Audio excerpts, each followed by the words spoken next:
Hi bro, hi sister, பிரைஸ்லாம். இந்த ஒரு விஷயத்தை நீங்கள் எல்லாருமே ரொம்ப தெளிவாக தெரிஞ்சுக்கணும். இந்த வார்த்தை கேட்குற என் அன்பு சகோதரா சகோதரி, ஆண்டவர் சொல்கிறார், என் அன்பு மகனே மகளே, இதை நீ தெளிவாக தெரிஞ்சுக்கோ.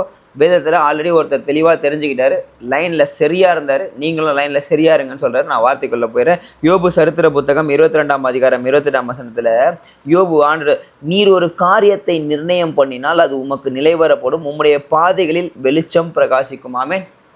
நம்ம 1000 பிளான் பண்ணுவோம், அதெல்லாம் எதுவுமே நான் சம்டைம்ஸ் நடக்கும், சம்டைம்ஸ் நடக்காமல் கூட போயிடும். ஆனால் ஒரே ஒரு விஷயம் நடக்குது, நடக்கலை, எல்லாமே அவர் பிளான் தான். அதுதான் அவர் ஒரு காரியம் நம்ம குளிச்சு வச்சுருக்காரு படைக்கும் போதே.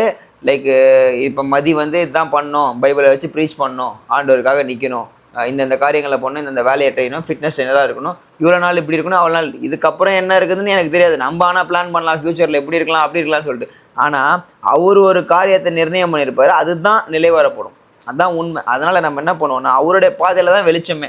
நம்ம இஷ்டத்துக்கு ஒன்று பண்ணால் அது ஃபெயில் ஆகிடும். அதனால் எல்லாத்தையுமே போய் அவர்கிட்ட சரண்டர் பண்ணிட்டு, ஆண்டவரே நீங்கள் என்னை குறித்து என்ன வச்சுருக்கீங்கன்னு எனக்கு தெரியாது, ஆனால் அது நடக்கும், என்னத்தில் நடக்கட்டும், ஆனால் நான் உங்களுடைய வார்த்தையை கேட்டு உங்கள் பின்னாடியே வர ஆண்டவரே, அங்கே தான் ஆண்டவரே வெளிச்சம் அப்படின்னு சொல்லி நீங்கள் போய் ஆஜராகிட்டீங்கன்னு வச்சுக்கோங்களேன், லைஃப் சூப்பராக இருக்கும். இந்த ஒரு விஷயத்தை நீங்கள் தெளிவாக புரிஞ்சுக்கோங்க. நீங்கள் ஒன்று இஷ்டத்துக்கு நினைக்கிறீங்க, அது நடக்கலை அப்படின்னு சொல்லி ஃபீல் பண்ணலாம் உட்காந்துட்டு இருக்காதீங்க.